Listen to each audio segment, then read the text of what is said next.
Hello दोस्तों, कैसे हैं आप सब। आप देख रहे हैं आसान इलेक्ट्रिकल। आइए हम आज की इस वीडियो में बात करेंगे करंट के बारे में। करंट क्या होता है, व्हाट इज करंट। तो सबसे पहले हम इसे सिंपल लैंग्वेज में समझने की कोशिश करेंगे। करंट एक ऐसी पावर है। करंट क्या है, एक ऐसी पावर है, एक ऐसी पावर है जिसे देखा नहीं जा सकता। ये नॉट विजिबल होता है, इसे देखा नहीं जा सकता। इसके इफ़ेक्ट्स को हम लाइट, हीट, मैग्नेटिक एनर्जी, इसके इफ़ेक्ट को हम लाइट, हीट और मैग्नेटिक एनर्जी तथा अन्य बहुत से फिजिकल इफ़ेक्ट्स के रूप में देख सकते हैं। इसके इफ़ेक्ट को हम देख सकते हैं, समझ रहे हैं। इसके फिजिकल इफ़ेक्ट्स के रूप में हम देख सकते हैं। और यहाँ पर आप देख रहे होंगे एक सिंपल सा आपको डिफिनेशन दिया गया है। अकॉर्डिंग टू साइंस, इलेक्ट्रिसिटी और current is nothing but flow of electrons. Current क्या है, कुछ नहीं है, लेकिन लेकिन लेकिन flow of electrons is called current. जो इलेक्ट्रॉन्स चालक तार में बहता है वही करंट होता है। ठीक है, आपको समझ में आया होगा, उम्मीद करते हैं। और इसको डीप में हम थोड़ा सा चलते हैं। इसके बहाव, फ्लो को देखा नहीं जा सकता जैसा कि आपको मालूम हो चुका, परंतु महसूस किया जा सकता है। आप अगर चाहें तो छूकर देख सकते हैं और आप महसूस कर देंगे इसमें करंट है कि नहीं। लेकिन मेरी एडवाइस ये है कि आप ऐसा ना करें, आपको झटका लग सकता है। जब किसी वायर में ये इलेक्ट्रॉन्स एक सिरे से दूसरे सिरे की ओर गति करते हैं तो यह कहा जाता है कि वायर में इलेक्ट्रिक करंट फ्लो हो रहा है। जब किसी वायर में इलेक्ट्रॉन्स गति करते हैं, एक इंड से दूसरे इंड तक गति करते हैं, तो यह कहा जाता है कि वायर में इलेक्ट्रिक करंट फ्लो हो रही है। इसको और हम एक सिंपल से एग्जांपल के तहत समझेंगे। जैसा कि आप देख रहे हैं, चित्र में दिखाया गया है, कांच की गोलियों से भरी ट्यूब दिखाई गई है। इस फिगर में आपको कांच की गोलियों से भरी एक ट्यूब दिखाई गई है। ठीक है, इसमें आप देख रहे हैं सभी गोलियां सामान्य अवस्था में बिना किसी हलचल के पड़ी रहती हैं। सामान्य अवस्था में, एक नॉर्मल कंडीशन में, सभी गोलियां बिना किसी हलचल के पड़ी रहती हैं। लेकिन जब इन गोलियों पर कोई बाहरी बल लगाया जाता है, लेकिन जब इन गोलियों पर कोई बाहरी फोर्स, एक्सटर्नल फोर्स लगाया जाता है, तो एक के बाद एक सभी गोलियां हलचल करने लगती है। गोली हलचल करने लगती है। ठीक है, तथा अंतिम गोली ट्यूब से निकलकर स्वतंत्र हो जाती है। अंतिम गोली ट्यूब से निकलकर स्वतंत्र हो जाती है, जैसा कि आप फिगर में देख रहे हैं।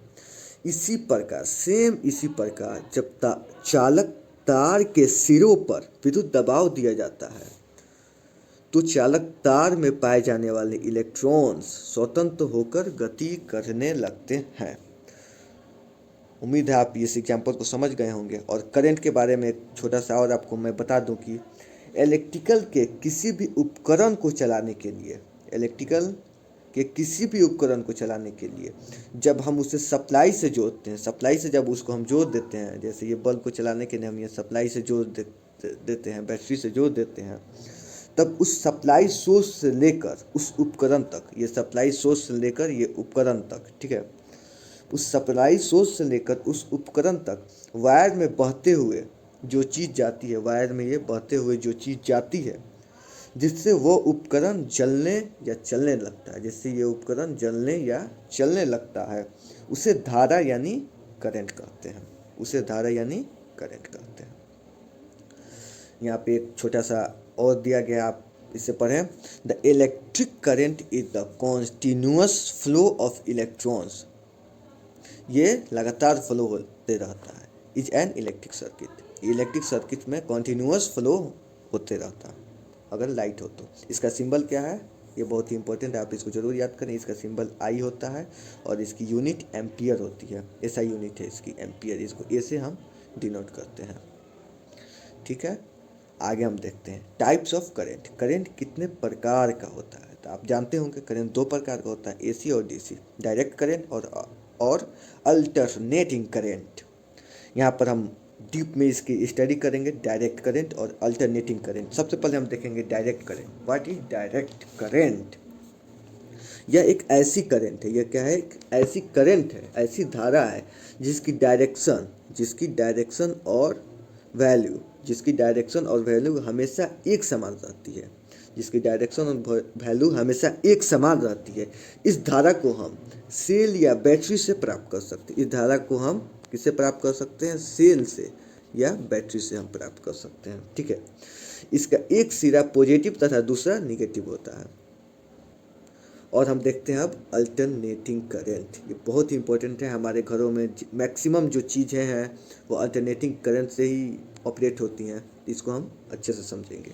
यह एक ऐसी करंट है, यह क्या है, एक ऐसी करंट है जिसकी डायरेक्शन और वैल्यू, जिसकी डायरेक्शन जिसकी डायरेक्शन और वैल्यू समय के अनुसार लगातार बदलती रहती है। एक स्थिति में इस धारा का मान, एक स्थिति आती है, एक स्थिति में इस धारा का मान अधिकतम यानी मैक्सिमम, एक स्थिति में इस धारा का मान अधिकतम होता है और दूसरी स्थिति में शून्य हो जाता है। दूसरी स्थिति में क्या हो जाता है, शून्य हो जाता है। इसके बाद यही क्रम विपरीत दिशा में चलता है, यही क्रम विपरीत दिशा में चलता है, अपोजिट। ठीक है, अपोजिट दिशा में चलता है। दोनों दिशाओं में आने के कारण इस धारा की गति का आकार तरंग की आकृति जैसा होता है। इसलिए कहा जाता है कि एसी तरंगों के रूप में आती हैं, एसी तरंगों के रूप में आती हैं। ये बहुत ही इंपॉर्टेंट है, आप ध्यान से सुने। इसलिए क्या कहा जाता है, एसी तरंगों के रूप में आती हैं। तरंग, एसी जो है तरंगों के रूप में आती हैं। एक सेकेंड में एसी की 50 तरंगे आती हैं। एक सेकेंड में एसी की कितनी तरंगे, 50 तरंगे आती हैं। ठीक है, इस प्रकार कहा जा सकता है एसी की फ्रीक्वेंसी जो है 50 हर्ज होती है। एसी की जो फ्रीक्वेंसी होती है वो 50 हर्ज होती है। ये हमारे इंडिया में एसी की फ्रीक्वेंसी 50 हर्ज, और हर्ज को हम एच और नीचे साइड में जेट से डिनोट करते हैं। ओके, आई होप आप समझ गए होंगे बहुत अच्छे से। अगर आपको कुछ अब भी डाउट रह गया हो तो हमें कमेंट करें, और आपको इसके नोट्स चाहिए हो तो हमसे कांटेक्ट करें, हमें मैसेज करें, कमेंट करें, हम आपको नोट्स प्रोवाइड कराएंगे। Thank you so much guys. ऐसे ही बने रहे हमारे साथ इंटरेस्टिंग वीडियो के लिए।